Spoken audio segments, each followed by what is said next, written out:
here. It's really fun just sitting and chatting with you. And just wanted to say thanks for all your preparation and your work. The show was really, really fun. I enjoyed just watching the humanity come through in the characters, even with superpowers that would, you know, possibly still exist. But I wanted to know, in addition to like special crotch hugs that you received, was there anything? Let's be clear on who received those.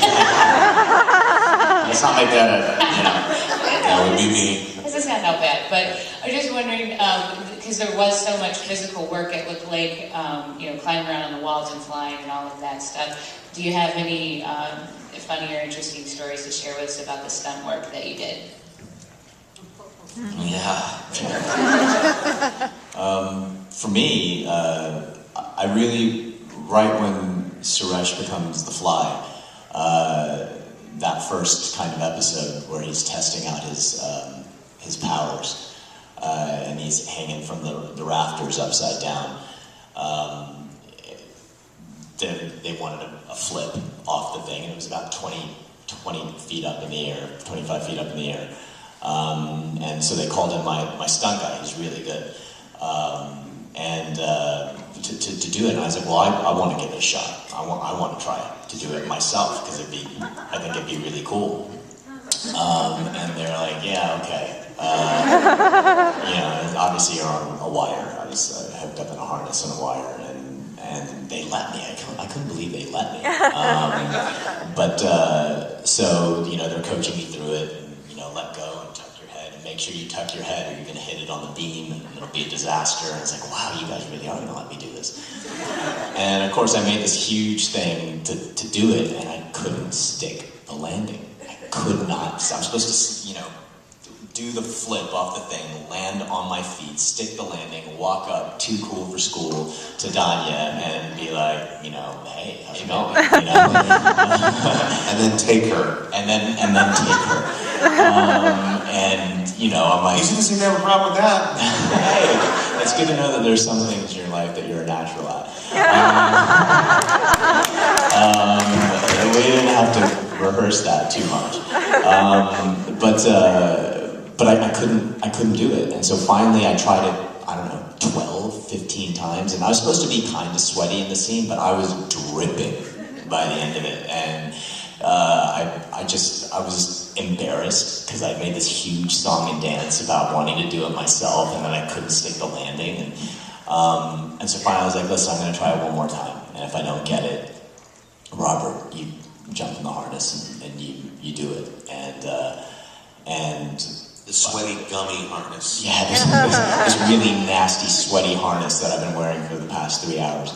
And on the last one, I stuck it, and that's the one take that I actually got, and that's the one that's in it. I think somebody said it's on the DVD, because at the end of it, after I stuck it and I got my line out and they called cut, like the entire set erupted, like just happy that I had relieved that I'd done it. So that was probably the coolest stunt thing for me.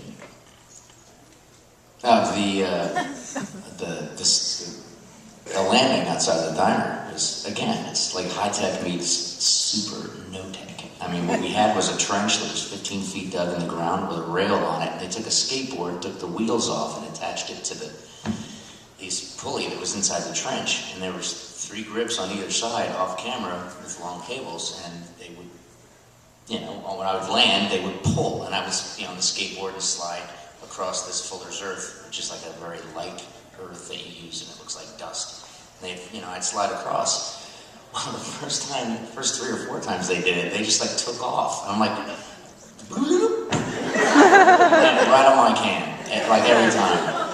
I mean, this went on. I'm like, guys, can we gently go into it? You don't have to like take off like out of hell. I'm going from a standstill to 30 miles an hour every time I fell. Finally, they did it slow. We got it, but it took. Remember that? You were there? And it took the better part of the morning just to, and as Vicente will tell you, any guy who's doing stunts, just like I can do it. Yeah, you want to man up. You in front of these stunt guys and grips, and you want to John Wayne it, not Minnie Mouse it. And when you start, like, your margin starts to slip and you start looking more like an idiot, the gain-loss factor is starting to slip in the loser column. Yeah, badly. So you're halfway through it, you don't know whether it's better to just go, I can't do it, you do it, or to muscle through and take a chance on not getting it at all, and having them come in and say, you can't do it. But I think, thank God, we've all managed to pull it out at the last second. I can't think of anybody who had to call the stunt guy in. No, wouldn't have. Who fought to do the stunt. No, we didn't have any alpha males on our set. I was forced to do a stunt. Yeah. Well, that's how we rolled. I was physically forced at gunpoint. No.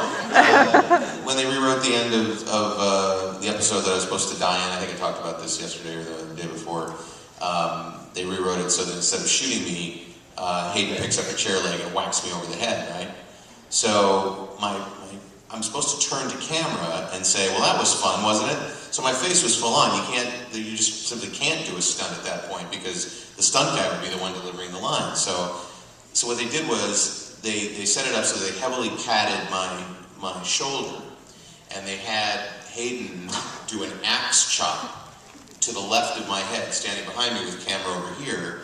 And so it looked like she was hitting me in the back of the head, but instead she was like bringing the chair leg down onto my shoulder where it was balsa, but it was essentially balsa with about 9 layers of lacquer on it, which restored it to its wooden-like state. Oh. So, we practiced it, we choreographed it, and I can tell this story now because Beeman told the story on his blog. So, between takes, Hayden was playing with the chair leg like it was a lightsaber, and forgot which axis to swing on.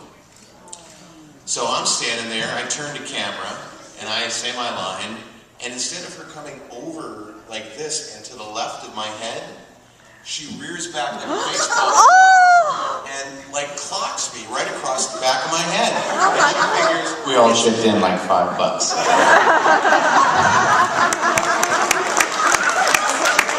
and of course, I went down like a ton of bricks.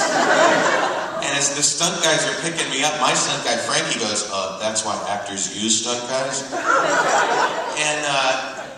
And that's, of course, the take that you see on television. Because it's the one where I go, and I'm out.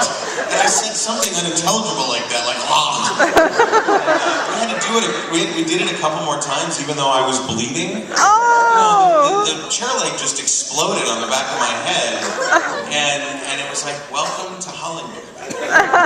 So yeah, every time thereafter, I mean, when Siler yanks me away from Deanna Bray when I'm making her play the cello at the end of season 4, Frankie was on the jerk cord for that. Same thing, somebody running down a ladder and pulling him across the room. They threw Frankie around a lot. Yeah, but anytime you see a jerk cord, if you ever want to be a stunt guy, you might want to pass that on because it's an inevitable injury. It really is. We had a jerk cord thing on Pizza Man, and he had to not only be jerked around, but he was jerked around across his body. So the jerk cord was across his body and over his shoulder because he was being yanked around and twisted at the same time. And of course, there's a nice cut in his neck, very close to the carotid artery. And I'm like an idiot. I'm up there interviewing him afterwards going, how do you feel with my iPhone? I'm like, hey, how's it going? We're going to put this on the website. And he's like, I guess I just did a stunt. If there's blood on my shirt, that means I had a good day. Oh. Hey guys, I guess